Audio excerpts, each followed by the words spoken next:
138 pounds in the black corner. From St. Louis, Here comes Mr. Pro.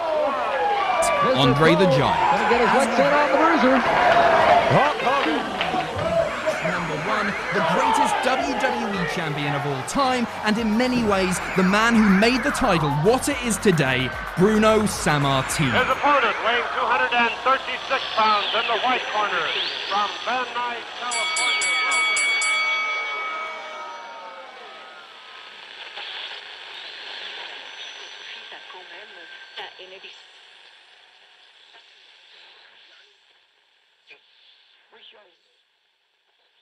Welcome in to the Retro Wrestling Rewind. As always, I'm David Fine, alongside my tag team partner, the true Long Island IC, Alex G. WrestleMania 5. It was a 5th edition of WrestleMania. I call it the World Series, the Daytona 500 of professional wrestling. The fuck's a Daytona 500? It's the NASCAR. Oh, is that when cars drive in a circle? Yes. They drive left, and they keep on driving left until they can't drive left anymore. So it's kind of like it's the World Series of professional wrestling. I mean, WrestleMania 5, it was, 14 matches. I mean, come on. What is this? That's what they used to do back What is this, 2019? Oh, yeah, I forgot. 2019 didn't have 19 matches. They just have 5 matches that last 5 fucking hours, but that's whatever. I'm sorry. But, I mean, and of course, the main event was the Mega Powers exploding.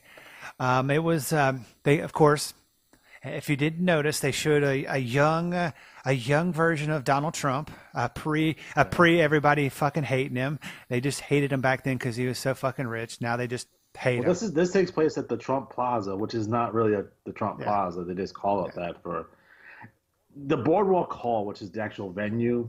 Takes the name of whoever is promoting the event, so hence the name Trump Plaza. So if you had did it, would be the Alex G Auditorium. Yeah, exactly. I like that. But this is the second of 2 WrestleManias at the Trump Plaza, and let's be honest here for a second. They did 18,946. This match could have sold out the Silver Dome. This match could have sold out the Sky Dome. This could have been in a football stadium and would have sold it out because they were this fucking hot. This pay-per-view set all types of pay-per-view records, and the buy rate for this show was not topped into the Attitude Era. Well, that's how hot Hogan Savage. Like I said, 14 matches, all of them were mostly good. But the thing that stood out the most, that was the highlight, and I say this jokingly, of the entire show that I watched on the WWE Network, was the current, at the time, WWF Women's Champion, the very vivacious, and I say that sarcastically, Rockin' Robin. She sang the national anthem, or America the Beautiful, one of those, correct? That is correct. Now, I'm going to assume that they had some sort of major celebrity who was supposed to show up but didn't. Much like in WrestleMania 1 when Mean Gene Okerlund sang the national anthem. Yeah, it was rough. It was rough. I'm not going to lie to you. But, I want to talk about this because I don't want to miss it later on in the show. We had a performance by Run DMC, so this is the first musical performance at a WrestleMania, which, we'll see them every once in a while during WrestleManias.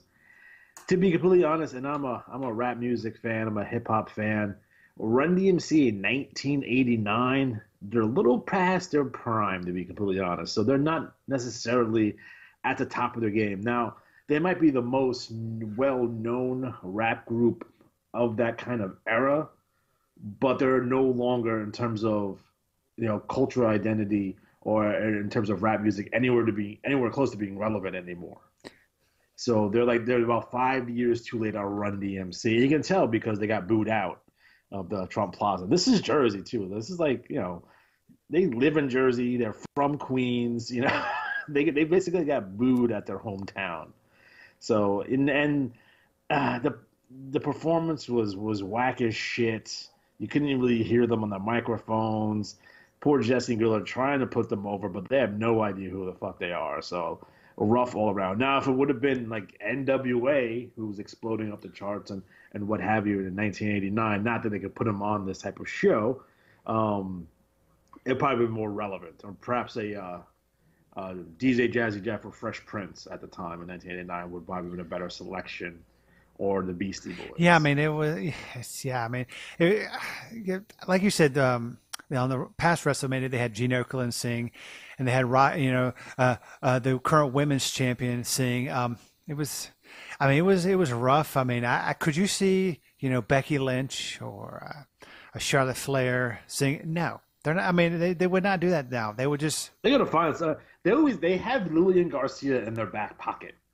So anytime they get jammed up, they always bring out Lillian Garcia. And trust me, folks, she is all the way live. I mean, she is. Sure. I'm not sure what her age is. I never ask a woman her age, but I would prefer her over Justin Roberts any day. I've kind of a beef with Justin Roberts. He got my job. I jokingly said to a buddy of mine who was a former professional wrestler that I work with, I said, AEW, they contacted me about being the ring announcer, but I couldn't give up my current job because I just get way too much time off. So, Justin Roberts, good luck. AEW, that's coming up on their big pay-per-view coming up. Or actually not pay-per-view. They're going to be coming up on their TV debut in October. But they have the pay-per-view and they have the TV coming out. And the NWA announced that they're having their own television and show. You know where it's going to be? In my backyard, Bad Street, USA, in Atlanta, Georgia. They haven't, released the details. Is it going to be at Center Stage? I feel like it's going to be. No, I mean, actually, the Stone Mountain Civic Center. No, that's not a thing. It was, but I think that I've been told that it could be at the Cobb County Civic Center, which they had a lot of National Wrestling Alliance shows and some Smoky Mountain shows, and that's where I met the great Mick Foley and Jim Ross back in mid 1990s. But yeah, I mean, they haven't released anything. But I know we're not talking about the NWA on the show, but what are your thoughts on them bringing back kind of like the studio show? That's what Billy Corgan said that he wants to do. I mean, kind of bring back the old, studio show. I mean, do you think that? I want to check it out. If it's going to be like Memphis or Georgia Championship Wrestling, it could be very interesting. I'm curious about how that fits in a 2019 landscape, though. But it'd be interesting to see what they do with that. Yeah, I mean, it would be definitely. But to kind of get to the meat of the potato, the card, 14 matches. The first match had the great King Haku with Bobby the Brain Heenan. He was being carried down by 6 guys down the stairs. It was not like a normal ramp. It had some stairs and then went to a flat ramp. God, could you imagine carrying him all the way down there? That just it seems ridiculous because it is. And there's at the Trump Plaza there's 2 entrances. So I don't know if people noticed that or not, but there are 2 entrances there. And yeah, I mean, what were your thoughts on this match? I mean, Hercules. I mean. Now, the context of this is that Hercules, a couple of months before, was sold to Ted DiBiase as a slave. Oh, my God. That's just, I mean, that has so many, red flags, but that's, yeah. Yeah, and I'm not necessarily familiar with the works of Hercules or his story, but I'm pretty sure he was never a slave in mythology, so it seems very weird that Bobby would sell Hercules to the $1 Million Man, which is the reason why Hercules turned babyface. And then they would feud back and forth, and they'll culminate to this opening card match against King Haku. Yeah, I mean, this was the first of many times we see Bobby the Brain Heenan on this program. I mean, he's with the Brain Busters later on. He's in a match later on. He's with Rick Rude later on. He's with, he faces the Red Rooster. I mean, he's all over this card. He is all over this card. And the finish they did for this match was like the back suplex, and then they had the double pin, and Hercules gets his shoulder up. They did that the year before WrestleMania 4 with Hercules and the Ultimate Warrior. So, way to repeat your finishes, guys. I mean, hey, I guess if it worked then, but I mean, overall, this match was, it was a good open. Hercules is huge, by the way. Everyone on this card is huge.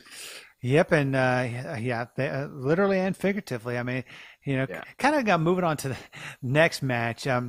He kind of told a funny story. It was the Twin Towers, Akeem and the Big Boss Man with Slick taking on Marty Jannetty and Shawn Michaels, the Rockers. Tell the story that we were telling about your buddy who went to the wrestling match with me and my buddy. We went to a Ring of Honor show. I think this was like 2010 or 2011. This was, everyone knows where the Hammerstein Ballroom is, right there in Midtown Manhattan. It's like a block and a half away from Madison Square Garden.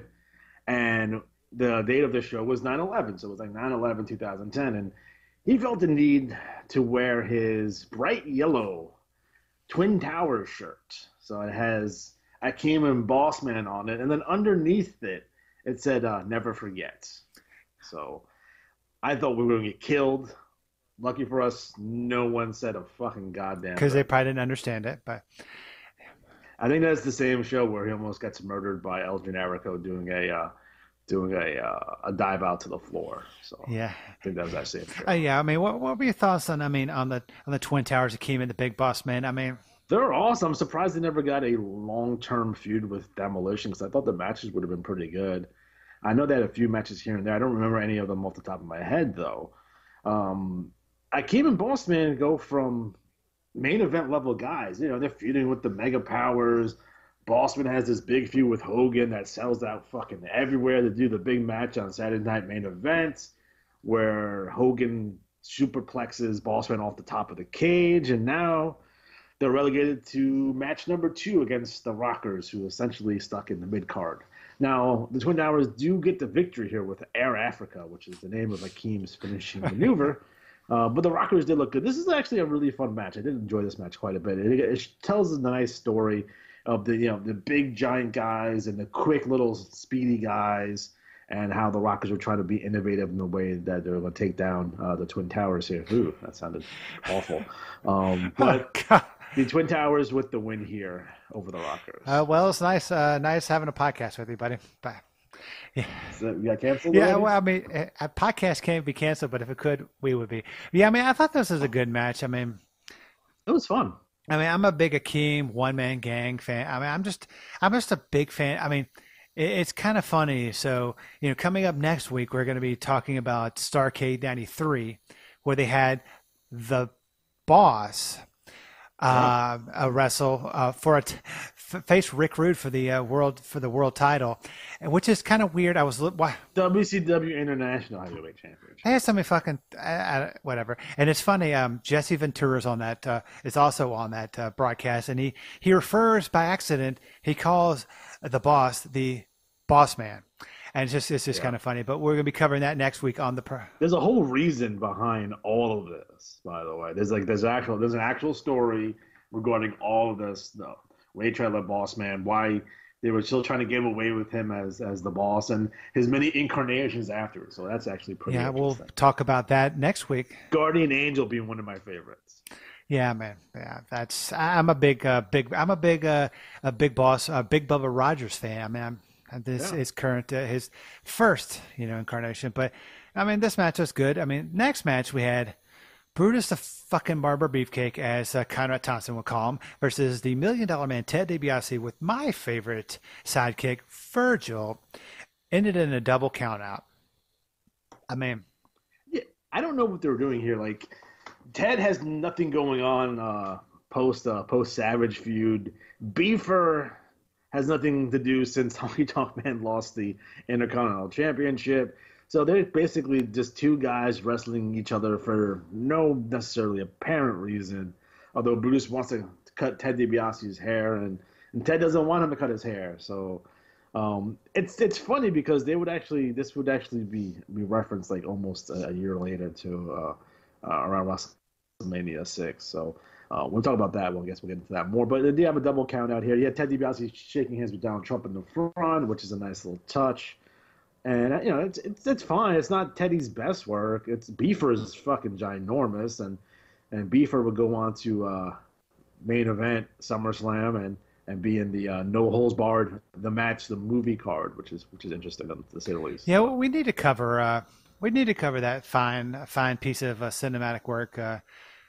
It's awesome. It's a terrible movie. I love that. They should do No Holds Barred 2. Less holds barred. Yeah, but I mean, don't take my word on anything. With John Cena. God, I hate John Cena, but that's beside the point. Yeah, don't take. You can have Hulk Hogan be John Cena's racist trainer and be awesome. Don't put that on the old atmosphere. They may actually do that. I know they may actually do it. But yeah, I'm not a big person to ask recommendations of stuff. Of the TV shows that I watch, but that's beside the point. No Holds Barred is actually for an 80s like popcorn movie. It's a fun fucking flick. I mean, it's not going to win an Academy Award. It's not really necessarily supposed to. Vincent Hoke wrote that in a fucking hotel room high on cocaine. And you can tell. And that's what makes it awesome. Okay. A question. Which movie is better, Yeah. The Wrestler or No Holds Barred? Like the wrestler, not the Vern Gagne. No, the vehicle. wrestler with Mickey Rourke. Oh, that movie is fantastic. Yes, I love that movie. was. It's Academy Award winning. It's actually really good. I need to watch that again. But something that I wish I hadn't watched: The Bushwhackers taking on the fabulous Rougeau brothers.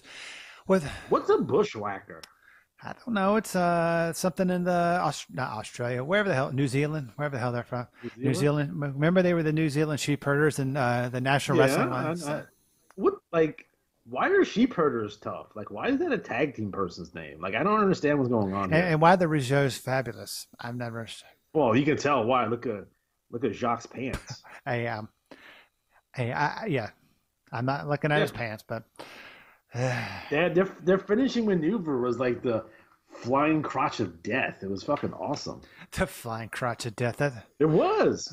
That was their finish. They would get the guy up, and Raymond would fucking hold him like he's giving him an inverted atomic drop, and then Jacques would come off and sit right on his chest. That was Well, on that awkward note, I like the Rougeaus. They're actually really good workers. yeah. I don't know what they're doing with the Bushwhackers. Bushwhackers have been in for a little while. Yeah. Still not interesting at all. No, they're not. But you know what? On that note, you know what is actually interesting? I want to know. Okay, if you've been under a rock and you haven't been listening to the podcast for going on almost a year, yes, that's right, folks. We are coming up on our 1-year anniversary this month. I'm surprised. Yeah, I'm surprised that we haven't been canceled yet. If they can cancel podcasts, they should have canceled ours, but they haven't. So we're moving on. The thing that would never get canceled is your YouTube channel. If people don't know how to get there, if they're a typical wrestling fan and are not the smartest people in the world, how do they get to there? I mean, what do they type in the old internet Google machine to get to your YouTube channel and your Twitter? Well, you want to type in Retro Wrestling Games Presents in the YouTube search bar there. Make sure you subscribe. You watch a couple videos, like them, leave a comment. That's all fine and dandy. And then on Twitter, it's RW Games Presents. Follow me. You'd be one of the 5,000 followers that I currently still have. I'm a good follow. I'm not a dickhead. So, nice. Are they all true? I ask you this every week. Are they actual people or are they bots, you think? No, they're real people. I mean, I don't know if they're real fucking people, but they're real Twitter accounts. They're not like falsified Twitter accounts. I don't pay for it. That's what you're getting at. That'd be weird and wrong. Yeah, that would be kind of weird. But I mean, and stop snitch tagging people on shit. It's fucking bad form. What the hell are you talking? Like, okay, if I tweet, for example, and I would never tweet this, fucking John Cena's an asshole, and then the person goes and he ats John Cena, and his fucking response to that, that's snitch tagging on Twitter. Don't do that. I don't even know what that is, so I'm not going to do it. So, because you're terrible at social media. I'm sorry, my social media person has been on vacation. Okay. Oh, you need to fire him. Get a new I mean, I'm sorry that I don't have 5,000 subscribers and fans like you do. You know, we have the current podcast, the Retro Wrestling Rewind has 1,296. They are true, real. Those are good. Hey, you know, I mean, and folks, kind of going through a revamp of the website, but just go follow us on Twitter at the RW Rewind. We have a brand new T-shirt that's actually going to be debuting on the 26th of this month. That's August 26th, our 1-year anniversary. I've already had like 6 people that want to buy it, so it's selling out like hotcakes. It's a new design by the great Alex G. It's in the T-shirt that's put together by a local company. Feels great. It's going to sell out, so definitely go on the Twitter account at the RW. Are you having half shirts made for like our good friend the Blue Meanie? Actually, I am. I was actually in talks with the Meanie today on the old text message. Oh, bless you. How's he doing? Oh, he is doing great. He asked about you. He said, please stop sending those hate tweets to him. Yeah. I thought he was going to say stop sending those dick pics. I don't. I'm never going to stop doing that. Hey, remember, never forget. So, dick pics, never forget. Anyway, who does that in real life though? Like, I know it happens all the time. That's just fucking some whack shit. Like, hey, I bet you if I send this girl a picture of my penis, she'll fall in love with me. Like, what's the logic in that? It makes no fucking sense. That's mortifying. Yeah, I mean, yeah, don't do that. I mean, Don't do that. I mean, you can if you want to. Send a girl flowers or candy or something, not your pictures of your penis. That's ridiculous. I mean, come on, seriously, come on, folks. Anybody listening to our podcast, I don't think they're smart enough. They're smart enough not to do that. I mean, I've never done that. I'm sure don't do that anymore. I'm embarrassed. Embarrassed at what? To be my friend or to be my co-host? I mean, all of the above. Well. Hey, folks. Hey, I'm sorry that this week's show, WrestleMania 5, was a lot better than 2 weeks ago when we covered Spring Stampede. So, I blame it on the fact that you went smoking crack with Jake Roberts. Hey, what I do off air is none of your business, buddy. None of your business. But next week, of course, we're covering Starrcade 93. But we're going to kind of tease 2 weeks after that. What are the next two shows after next week? What are we going to be covering? I know you kind of got those in the old computer noggin. What are we going to cover? We're going to do the Wrestling Classic, the first ever wrestling pay-per-view. Okay. And we're going to do Super Brawl #1. Both great shows, but kind of on a topic on the network, which we of course get all of our content. I hate the revamp, but that's what I was going to ask. I canceled my subscription, by the way. You did? Yeah. Why did you do that? Because it's fucking awful. So you canceled it because it was a little harder? First of all, it's a lot hard. It looks like shit. It's not playing well on either my fucking my Amazon Fire Stick. It's not playing well on my Chromecast. I'm like, what the fuck? Like, why am I paying for this? I have all the footage anyway. You know where it plays great on? My Roku. So Fuck you. Hey, speaking of, have you been catching up on the old Jared Parsons Wrestling Network? Yeah, I've watched it. It's good stuff. It's got some good shit on there. It's definitely. Other than the fact. I'm looking for a way to pirate it, but I haven't been successful. I will. I'm sure you will. And so, question. So, if you canceled your subscription, which of course, I was logging on to the network the other day, and for some reason, I guess my credit card had expired, but they kept on taking my money. They were like, "Oh, you don't have a subscription." Fine. I'm like, "Fuck yeah, I got a damn subscription." I got on the horn, made it better. But I kind of like the new. I'm kind of getting used to the new layout because it has pay-per-views that don't exist anymore. So, they have the old. Are you going to ever subscribe to them again, or are you just going to kind of? Yeah. I'm going to wait for them to fucking get out all the fucking kinks. Just make sure it streams well. Like, I'll wait a couple of months. I'll wait for them to beg me to come back and give me 3 months free or something. There are a lot of kinks. Well, if someone wants to get me a WWE Network gift card for Christmas, that happens every once in a while.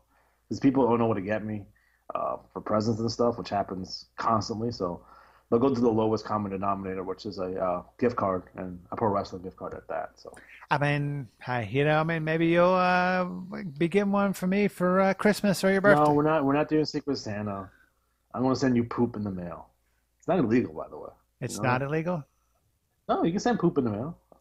Well, of course. You ever seen those commercials about for the colon cancer screening? You poop in a bag, put it in a box, and you send it off. So that's a shitty job. Yeah, that is a shitty job. But kind of back to something that's not shitty. Mr. Perfect taking on the Blue Blazer, Owen Hart. A couple of things that are note. Never forget. This is the debut of Mr. Perfect's ring gear. Prior to this, he was just wearing the plain trunks. Now he's in the whole singlet and the deal here. And everyone should know that the Blue Blazer is Owen Hart. What? So, yeah, Blue Blazer is Owen Hart. Oh my God.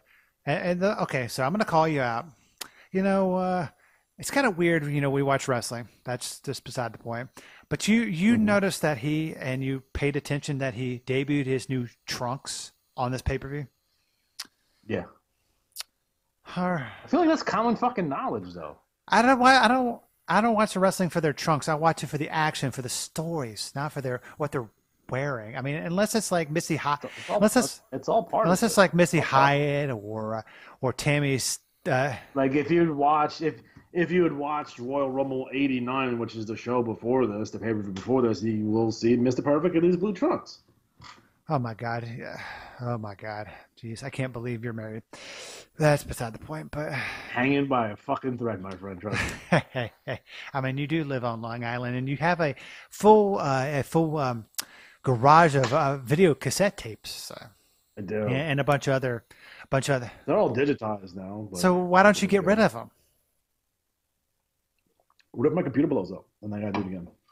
Well, I mean, it's not going to blow up if you stop looking at the Pornhub or those other pornography sites that you frequent up there. Gee. I mean, you seem to be very knowledgeable. No, I live in the Bible Belt. I don't look at that kind of stuff. Okay.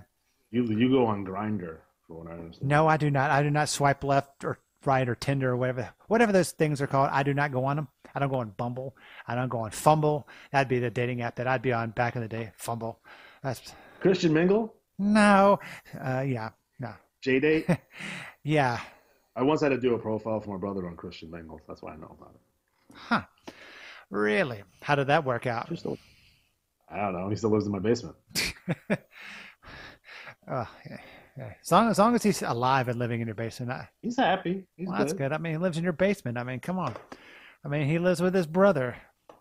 What can I say? I mean, it's a lot more glamorous than I'm making it seem on yeah. show. Well, I mean, kind of like we're making this pay-per-view. Excuse me. Can we talk about how disappointing this match is? Because it's Owen Hart and Kurt Hennig, and they had 5 minutes 38 seconds. The match was kind of blasé, where these guys are so good that this should be a 5-star match, and I'm sad that it's not. Yeah, I mean, do you think that? I guess you can't really be better under the mask, but was he better under the mask? I mean, I don't know why they had him in this gimmick. Brett's already a babyface. You can bring him in as Brett's baby brother. I don't know why he has to be the blue blazer. It's weird. The costume looks stupid. I'm just saying. Okay, I'm just spitballing here. Okay. I mean, it's better than being in a tag team with like Paul Roma or something, or Coco Beware. Okay, just saying. If he hadn't been the blue blazer, would Owen Hart still be alive today? Just saying. I mean, you're not wrong. I mean, he may be in the Hall of Fame. He may be the greatest world champion of all time, but we'll never know. So, just saying. We missed that on those Kurt Angle versus Owen Hart matches. Yeah, I mean, I don't know, but whatever. Next match, we had the tag team champions, Demolition Axe and Smash, taking on my favorite team and my favorite manager, the Powers of Pain, with Master Fuji in a handicap match for the tag team titles. No, I know Mr. Fuji, he's a manager at this time, but he was formidable in his day. He was a multi-time tag team champion. So, it is 3 against 2 handicap rules. Everyone, you can see it coming a mile away, but it's 1989. You're supposed to see everything fucking a mile away because it's the way they booked, because it made sense. So everyone knew that Mr. Fuji was going to take the fall here, and then Barbarian Warlord will go on to have more matches with Demolition until they split up. It's you saw it coming from a mile away. I mean, it was I mean, you could have took the belts off of them at this point too, because they've been champions for a fucking year at this point. Literally a year. They won it last year at WrestleMania. But what are you gonna do? Yeah, man. Again, I mean, if they're dropping the belts, they're dropping it to the Twin Towers. Yeah. I don't know who came up with that gimmick name, but that's how because they would lose the belt to fucking Andre and Haku later on this year, at the end of this year, or maybe early 1990. Yeah, I mean, it was a good match. It was fun. It was good. I mean, the Warlord is not necessarily known for his work in the ring. Barbarian's pretty good. Smash can work, and Axe can work. So there's enough guys here to kind of put on a good match, and it was a good match. There's nothing wrong with this match whatsoever. It was a good match. Yeah, I mean, it was a good match. I mean, the next match on the card had Dina Bravo with the great Frenchie Martin taking on Ronnie Garvin, and I'm not a. I forget. Did they have a USA chant going on because Ronnie's from Canada? They probably did. I mean, I'm not. I was a fan of the Hands of Stone, Ron Garvin, back in the old NWA days, but him in the WWF. I mean, what were you thought of? He only had good matches with Greg Valentine. Yeah, I mean, Greg Valentine can have a good match with a broom. But by 1990, he's a jobber, and he's on jobber tag teams against like teams that are being pushed. So it's Ronnie Garvin and Dwayne Gill, or it's Ronnie Garvin and Barry Horowitz, or that's the way it was. And by 1990, he is a job guy. And just think, he was the NWA champion. I know. Oh boy, God, Lord. Next, I mean, what were your thoughts on? On Dino? I think this killed Frenchie Martin as an honorary character, by the way. The Garvin stomping into this match. So this is the final appearance of Frenchie Martin as a manager. He would continue to do like French commentary and French interview segments for a while, but that last stomp to the face looked like it fucking hurt, though. It looked like it was a fucking shoot. And Bravo was fucking ginormous, but Bravo gets his kind of I guess push, and this is in quotation marks, when he starts up with Jimmy Hart and with Earthquake, and they're fighting Warrior and Hogan the next year. So, man. Were you a fan of Bravo back in his day? Early Bravo was really good. Like when he first came to WWF, I felt like he was but he just got so fucking big. Oh man. Like I thought, like, hey, my TV, like it's fucking with the fucking. You have it on widescreen, and he's like, he's just that fucking big. It's fucking ridiculous. All these guys look like their hearts about to explode. They probably were. What can you say? It's ridiculous. I wish I was. Actually, I don't. But yeah, and of course, 4 years later, Dino Bravo would no longer be with us. He get murdered. He would be murdered gangland style because apparently he was in the French Canadian mafia. And he was smuggling cigarettes, apparently. I guess that's the story I've heard. And he would be shot up like 1,000 times and sitting in his lazy boy in his house. That is, yeah. Oof, man. Next match, we had another appearance by Bobby the Brain Heenan, but this time he was managing Art Anderson, Tully Blanchard, the Brainbusters taking on. The Brainbusters beat Demolition for the belts. That's what happened. Yeah, I gotta love Arn Anderson, Tully Blanchard. They're just great. But taking on Strikeforce, Rick Martel, Tito Santana. Of course, this had a great angle with Rick Martel turning on Tito Santana, just leaving. In the middle of the match. So it's a couple of things now. Rick Martel's been out of the WWF for like 7 or 8 months. He was an injury, and then he was in Puerto Rico, so it was weird. And then he comes back in early '89, and then. I'm pretty sure he asked Tito to be his partner. That's why it's so funny in the interview after this. It's like, oh, Tito begged me to be his partner, but I think it was Martel who asked Tito to reform the team, and Tito's like, okay. But poor Tito Santana during the, I guess the Rick Martel hiatus, he's basically been a lower tier mid-carder who's still rocking his Strikeforce gear, and he would continue to rock that gear well into 1991, 92. I guess he decided not to get new ring gear, so. No, until he became El Matador. I'm going to ask him about that when I see him in about 2 weeks when I go to Hassel's Toys. They're having an autograph signing, so Tito's going to be there. So I'm going to ask. Anybody else going to be there, or is it just going to be? No, just Tito. They do these autograph signings once a month. They bring in one guy in, take a picture. That's why I made the Native American topics. And you said he was a pretty cool dude. Yeah, pretty cool. Well, sure. What were your thoughts on the Brainbusters? They were great back. What are my thoughts of Rick Martel and Tito Santana never having a blow-off match for their feud that lasted almost 2 years? That's WWF in the early 90s, late 80s, everyone. They don't blow off feuds, much like Earthquake and Hulk Hogan. They never blew it off, so they don't blow off feuds. It's weird. They just stop. Yeah, it's like 1 week they're there, and then the next week they're not. So it's just like... It's so weird. Brainbusters had fantastic matches with Demolition. They had fantastic matches with the Rockers. And that's about it. They had good matches. They had good matches. They won the belts. Do you think they were better? That good. I think they're better than who? Do you think they were better in the NWA? That's a stupid question, of course. What makes him go from the NWA being so great to being in the WWF being kind of like, okay, but not like as good as they were before. I think it's the level of the opponents first and foremost. They're not in there with the fucking Rock and Roll Express anymore, for sure. The schedule most likely had something to do with it. They're running way more than they ran in Crockett. They were in Crockett before. They weren't in WCW until later. Well, W was never in WCW, but that's they left before the buyout. Yeah. That's a whole, or during the buyout. So that's a whole thing. But Barry Windham is coming in pretty soon, and they could have got Ric Flair the year before. You could have had the Horseman in the WWF or a Horseman-like stable. If I was the WWF, I'd be like, fuck it, I'm putting Ted DiBiase as my Ric Flair and putting the Brainbusters and Barry Windham, and we have a full Horseman people with JJ because JJ's already there. That would have been a great team. Yeah, it was. But, this match was good. The next match, good. The Spike Piledriver was fucking dope. Someone needs to bring that back as a finish because that finish looked fucking sick. Yeah, it was. It looked like it could have hurt, but. Mind you, guys, I haven't watched this show in like 6 months, but I know everything that happens because I watched it a million times. And you're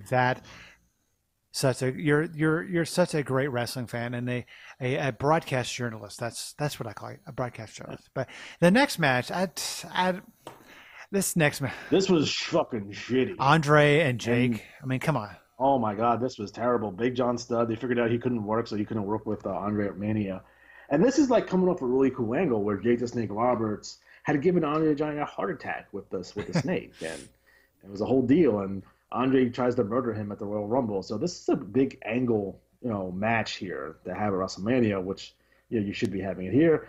Big John Studd's back, and he just recently won the 1989 version of the Royal Rumble. So you're looking like, oh, maybe they're going to do John Studd and Andre again, but folks, this is not 1984, and neither of these guys should be anywhere near a wrestling ring anymore at this Unfortunately, point. They are. So. Yeah, so this is a crappy match. Andre gets the win here via disqualification, I believe, for attacking Big John Studd, due to the fact that he was not released the choke on Jake Roberts. It was probably not the probably. It was probably one of the worst matches. I think this was the match that they realized, oh, we can't have Andres in singles anymore, but let's get him ready for the Ultimate Warrior and then put him in a tag team. I think a lot of those big guys are terrible at singles matches, but like you put them with somebody that can work most of the match, then like Haku's good enough working to carry Andre for a while, but nope, they put him in the ring with Warrior. Warrior destroyed Andre like in 30 seconds, and then they put him in a tag team with Haku. That it was 1989's. That was a 1989 WWF booking. So well, you can't get mad at it. It's just the way it was. Just the way it was. The next match we had the Hart Foundation, Jim the Anvil Neidhart, Bret the Hitman Hart versus Greg the Hammer Valentine and the Honky Tonk Man. Not yet Rhythm and Blues. So this is pre-Rhythm and Blues. What were your thoughts of Rhythm and Blues? Greg Valentine with black hair. Yeah, really? That's weird, right? That's weird. I liked them as a team, though. Like as a team, I thought they were great. But at this point, Honky Tonk Man is fresh off of losing the Intercontinental Championship to the Ultimate Warrior. Greg Valentine's not doing anything, although he would go on the feud with Ronnie Garvin for the summer going into 1990.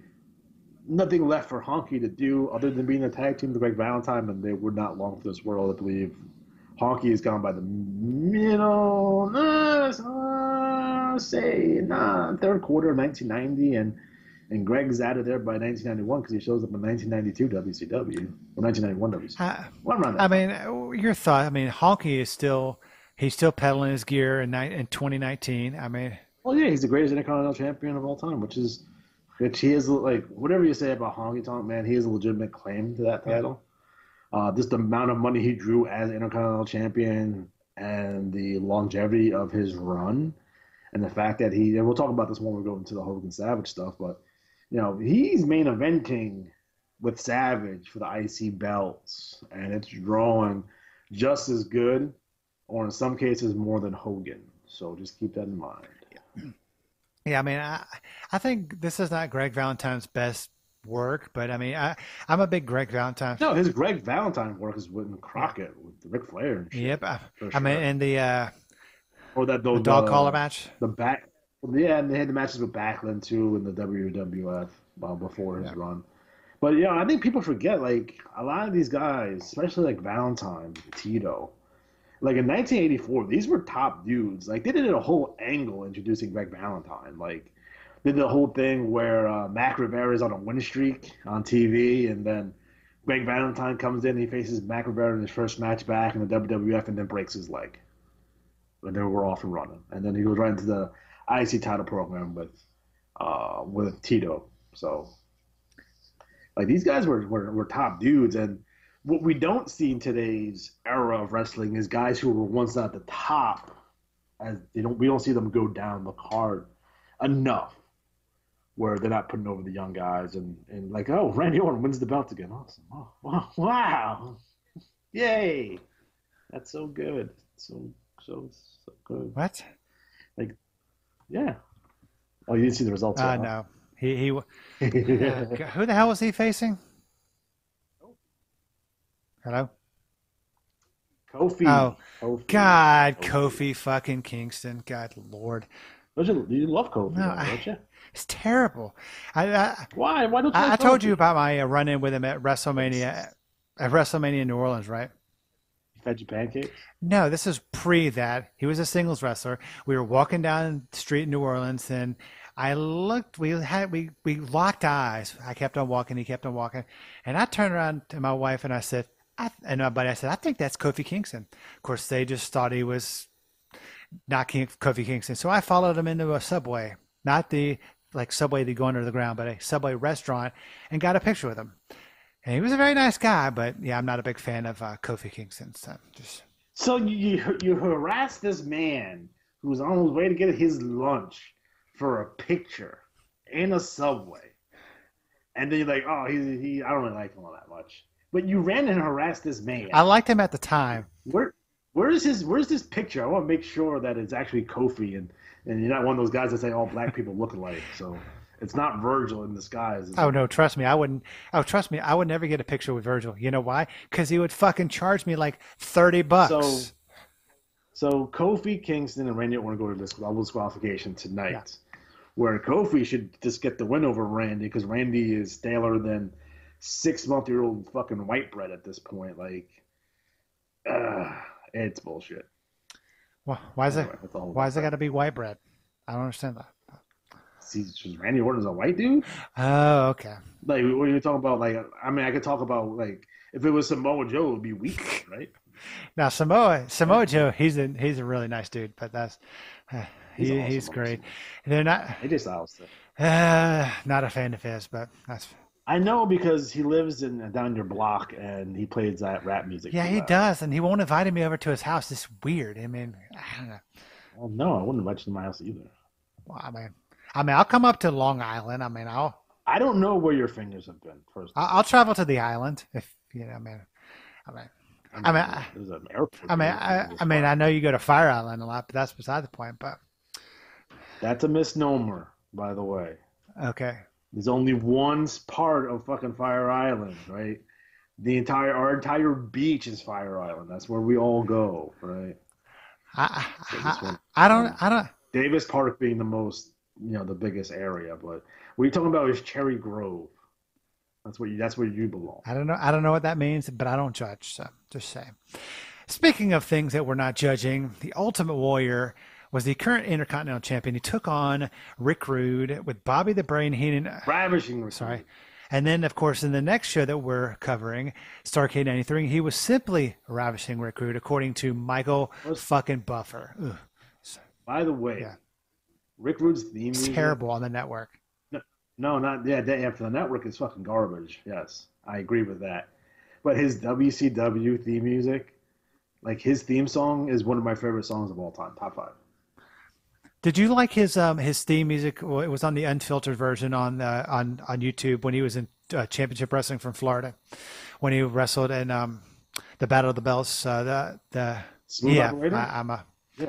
I mean, we will rock you for Ravishing and Raging is pretty good. Yeah, I mean, they edit all that crap out on that, which is. I know.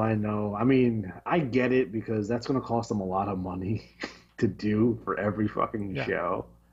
Like it'd be insane for the amount of money. I mean, not. I would, if they say that, hey, Alex, pay an extra dollar a month. We'll get all the subscribers to pay an extra dollar a month so we can have the original music on some of the stuff. Then I think I would do it. But you know how long it would take him to undo that and read? It's like I have a buddy that. No, you said it. I mean, I don't know how it is. Like, if it's already digitized, I don't know how many copies they have to re-upload, but it might take more. Yeah, it might. I mean, they fucking own everything, and they're.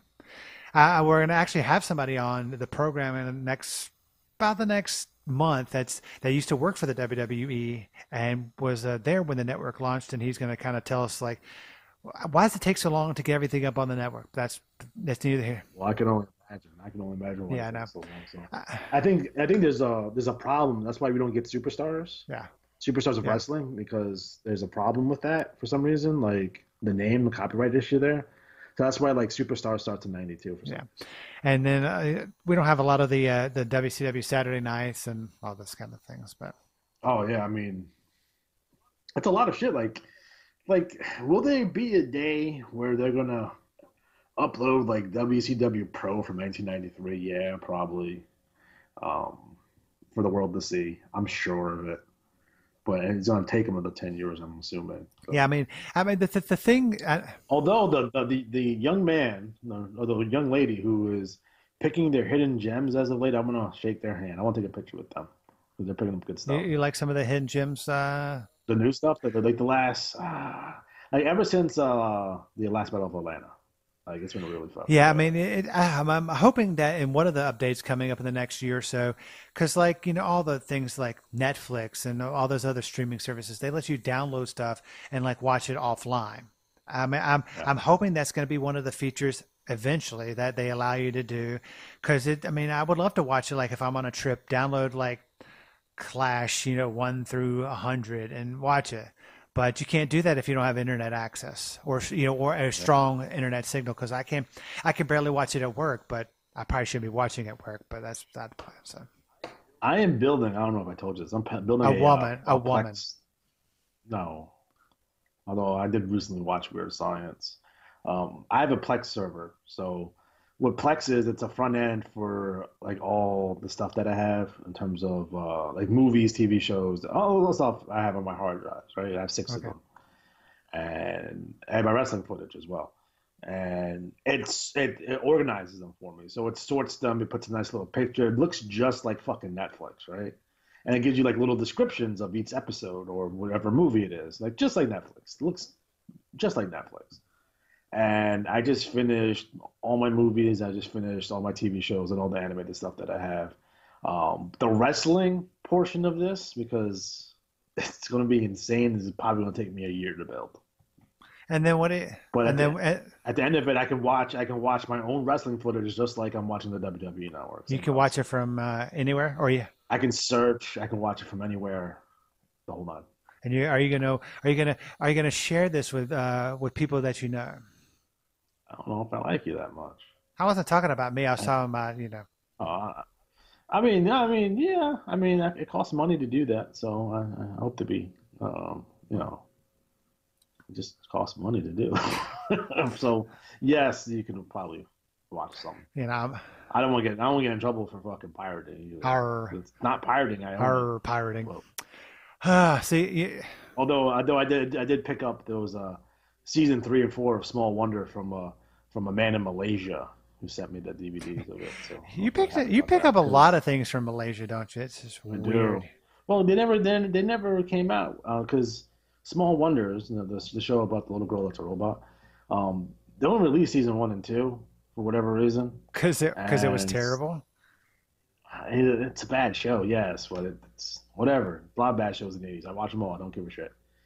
But season 3 and 4 were never released for whatever reasons. There'll be 1,000 reasons why they never released 3 and 4. So I needed 3 and 4 to complete my set.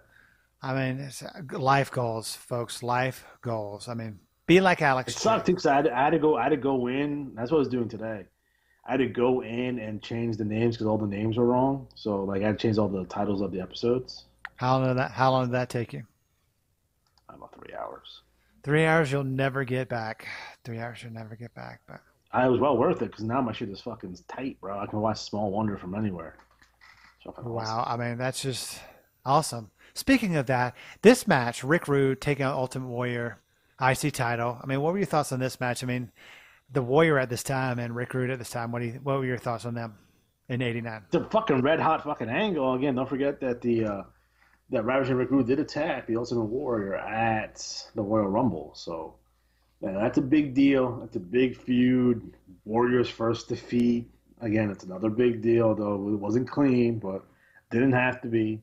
And then Rude coming out as the champion, and they would go on to have a rematch over at SummerSlam, and then Rude would go off to feud with Roddy Piper, and Warrior would go off the feud with Andre the Okay, Giant. so what I didn't understand. Okay, so at the end of the match, after Rick Rude wins, Bobby Heenan gets beat up by the Ultimate Warrior, And to get your heat back, and Rick Rude just leaves. Yeah, because Rick Rude was fucking beat up pretty good. Although, like, that pile driver that Rude hits on Warrior is fucking sick, bro. He's fucking sick. Yeah, I mean, Fucking dope pile yeah, driver. man. But yeah, like, Rude doesn't want any more of Warrior at that point. Warrior's insane that he lost the belt. He's afraid he's going to kill him. He's like, fucking, I paid Bobby. This is why Bobby makes his 15%. Yeah. Let him get beat up. But the real reason they had to do it is explain why the Red Rooster beats him in 30 seconds. Yes, Bobby's hurt. He's nursing an injury from the previous thing. Oh, Yeah. of course. Next match had my favorite wrestler of the entire world. Bad News Brown? No, Hacksaw Jim Dugan. I was talking about Good News Brown. Yeah, Good News Brown. Bad News Brown versus Hacksaw Jim Duggan. Good News Brown was a real thing. It was? Yeah, when Bad News Brown turned babyface, they called him Good News Brown, and he would deliver us. Oh, my God. What were your thoughts on Bad News Brown in the WWF? I love fucking Bad News Brown. He should have been WWF champion. For sure. 100% I would have booked him. He would have been my transition because I would have kept Macho babyface, but we'll get into that in a second. He would have been my transition from Macho to Bad News to Hogan. I mean, you think Bad News could have carried the belt? Oh, of course. Of course. I mean, his matches weren't the greatest, but neither were fucking Hogan's anyway. So why does that matter? I mean, yeah, Hulk Hogan. It would have changed. It would have changed so many different dynamics, and don't forget, like right before this, like Bad News is feuding with Savage, and he's going on the Brother Love show and telling Brother Love that the reason why he can't get a title shot against Randy Savage is because Miss Elizabeth's doing favors for Jack Tunney. That's amazing stuff. I mean, that's fucking awesome. Yeah, it's yeah. And then like Savage doesn't hate Bad News, so because Savage turned heel, so Hogan is the one that has the blow off match with Bad News instead of Savage. Yeah, I mean it was fucking fantastic. So yeah, so Bad News brings a chair in the ring. Duggan has a 2-5-4. They fucking have a sword fight, and then it's a DQ 3 minutes because Bad News never loses clean. No, he doesn't. He walks out, gets counted out. Like I don't think I've ever seen him pinned in the WWF. Could be wrong on that, but I'm pretty sure. Yeah, I mean it was. Yeah, I mean, yeah, it is what it is. I mean, it's a Bad News Brown Jim Duggan match. I mean, it was. I mean, it's better than the Bad News Brown Jake the Snake Roberts match, I think. But is it better than the next match? The Red Rooster taking on Bobby Heenan with the Brooklyn Brawler in his corner. Were you a Terry Taylor guy before No, this? I was not. Really? So you didn't like him in Crockett or in UWF at No. all? Do you think he was Terry Taylor was cosplaying as Ric Flair? Yes. Okay. Just making sure. Or yeah. I mean, I'm not a bit. I mean, what were you? God, I love Bobby Heenan in his wrestling tights, the Andre the Giant looking. Yeah, I know, right? I mean, the match was terrible. I mean, it didn't last very long, but it's coming off this is another angle match here. So the angle here, again, real simple angles, but effective, is that Bobby Heenan was the manager of the Red Rooster, and he took him as his client because he thought that the Red Rooster was so fucking bad that he's going to prove how good he was as a manager by making Red Rooster like a top-level main event wrestler. And Bobby, had a couple months go by, and Bobby gets mad that the Red Rooster is not fucking listening to him. He fucking slaps the shit out of him. And then Terry Taylor beats him up and then turns babyface. And they do this whole thing on Primetime Wrestling where, Bobby's like, I'm going to squash it with you, Terry, Red Rooster. It's fine. We'll go separate ways. So Terry shakes his hand, and then fucking Bobby slaps him, and then the Brooklyn Brawl comes out and attacks the Red Rooster with a chair, And it wasn't even a chair; it was a fucking stool. I don't know what the fuck. And then, and then he beats up Gorilla Monsoon too. Fuck it. And that's like one of the coolest moments on primetime because that shit like that never happened on primetime. So you're fucking shocked. Yeah. But yeah, Rooster wins in 30 seconds, and he would go on to wrestle for another year in the WWF and not do anything. I mean, what were your thoughts on the Brawler? I mean, he's a. You think? Do I think they could have done more with the Brawler? Probably. Yeah. That's about it. Yeah, but he's the jobber. I mean, he could have been a little bit higher in position. He's kind of like a Barry Horowitz. Yeah, but I think Barry Horowitz is a better worker though than Brawler. Yeah. Like Brawler has been around for like since the late 70s. So. And of course, he still probably shows up at indie shows and yeah, I mean, he was working with them as like a producer for forever. Like he just recently, I think, got released not too long ago, a couple years back. But what are we gonna do? I mean, well, you know what's gonna do? It gets us to our main event: Hulk Hogan, Randy Savage for the championship with Miss Elizabeth in a neutral corner. This is the greatest rivalry in the history of WWE. Tell us why. Okay, first and foremost, a lot of people disagree with me. They're going to say Austin McMahon, but Austin McMahon is a storyline and an angle. It's not a rivalry because they didn't have matches at house shows around the country, number one. A lot of people want to say Rock Austin, but again, they didn't have as many matches on house shows across the country. That's number one criteria. Hogan and Savage had fucking matches fucking everywhere. This rivalry, and some people can say it started in '85, but this whole angle starts in late '87, goes through the early part of '89, and they continue to have matches up before WrestleMania 6. Again, they have the big Buster Douglas, Hogan Savage main event match, which is kind of the blow off for this deal here. But they feud forever. They drew everywhere. Not only in the United States, but internationally as well. Savage is the perfect guy here. Savage on his own without Hogan draws tons of money. So usually, Hogan's been the champion for fucking ever, right? Usually when they make the switch, the house may go down a little bit and, they come up a little bit later. But they didn't fucking skip a beat. He's drawn just as good as Hogan, if not better in some cases, with Hogan out filming the movie. So there's no drop off here. So like Randy does fucking tremendous business as the babyface champion for a long time and does even better business when he turns heel. And a lot of people feel that was a mistake taking the belt off from at this point. Like they should have let it ride until SummerSlam, but they didn't do that. But in terms of their matches, the Randy Savage Hulk Hogan match, this one in particular, but some of the other ones may have been Hogan's best work. In general in the WWF, like Randy Savage had Hulk Hogan's best matches, like he had Ultimate Warrior's best matches. So that's why I consider the number one rivalry in WWF history. I mean, because this is the amount of times they face each other and the amount of money they drew across the country. I mean, a lot of people put Rock Austin because the mega gates at WrestleMania, but let's be honest, guys, WrestleMania was going to draw those anyway. Like, if you take Randy and Savage and Hulk Hogan off this card, there's no way they draw the buyer that they drew or the 18,000 people that they drew. And these are 18,000 people who don't give a shit about wrestling because they're just casino people. Yeah. But they gave a shit about Randy and fucking Hogan for sure. Yeah, I mean, like this could have sold out the Sky Dome. They could have put this in the LA Memorial Coliseum and did 100,000 people. Like, this is the reality of the situation. This was a hot fucking deal. Randy Savage was right. Hogan was lusting after Elizabeth. I believe that. Hulk Hogan did put his hand on her butt. I watched it firsthand. With all Hulk Hogan's grandstanding and hot dog, and I can understand why Randy's upset. He's the fucking champ. Who the fuck is this guy? This guy's off in Hollywood making movies and shit, and I'm out here defending the world title, and they're gonna come back and try to steal my girl because you want a title shot? Fuck that shit. It was a great match. Great match. Hogan fucking gigged himself twice. He bladed twice in this match. It's fucking ridiculous, but they didn't get color like that back in the day all that often. Yeah. So it's nice to see that. They did the little deal with Elizabeth getting sent back to the back. You see a rare appearance by Pat Patterson, so that's nice to see. So that was interesting. And I don't know if I put I guess you have to put Hogan over here. I guess. I mean, you're not going to end it on this is not Crockett. This is not going to end on a DQ.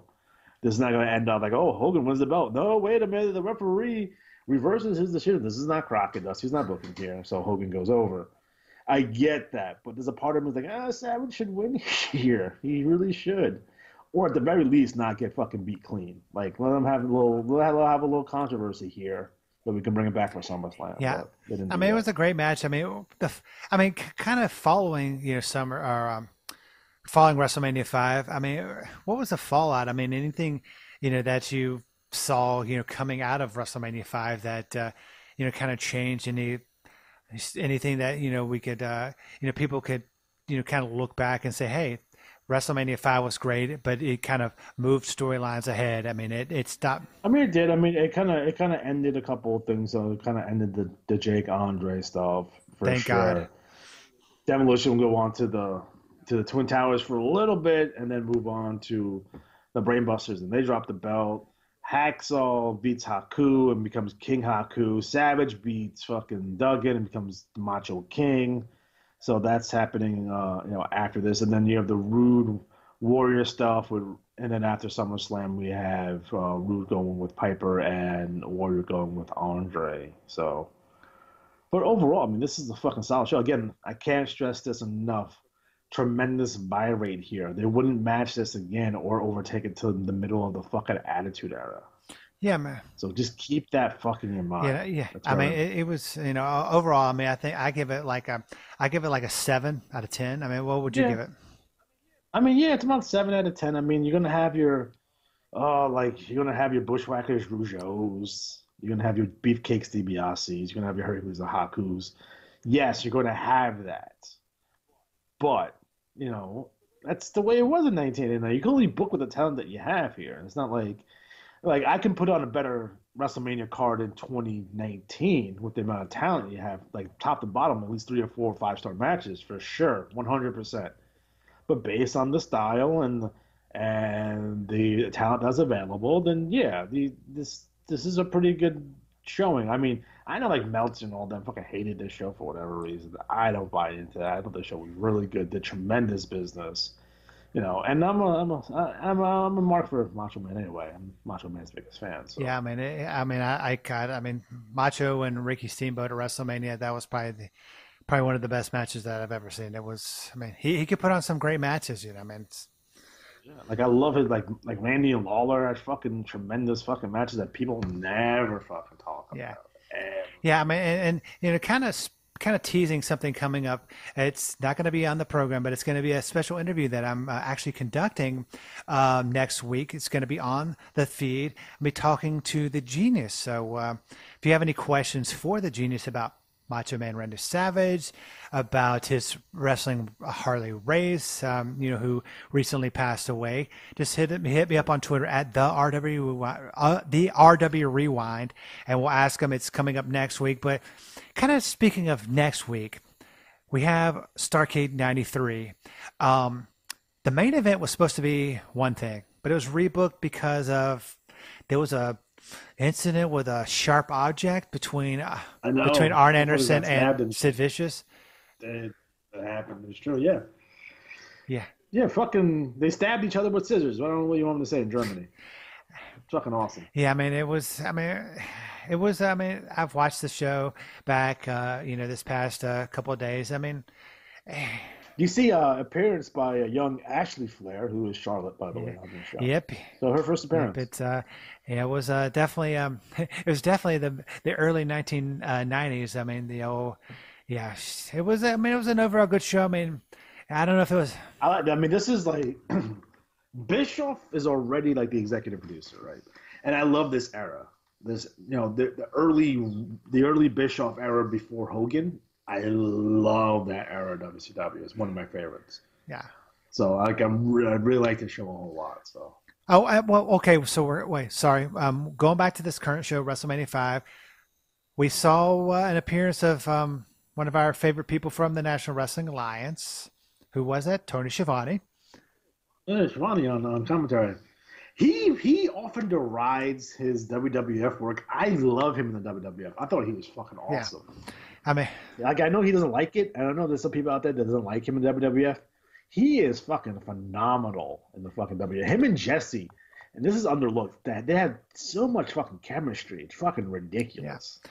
I mean, it was. I mean, they had some great, chemistry. But kind of previewing next week's show, some of the great matches we'll be talking about. Pretty one. Are they gonna talk about Jesse Ventura fucking posing again? He did the second year in a row. We're not. No, it's weird. I don't know why they did that. We're gonna be seeing Pretty Wonderful taking on Marcus Bagwell and Too Cold Scorpio.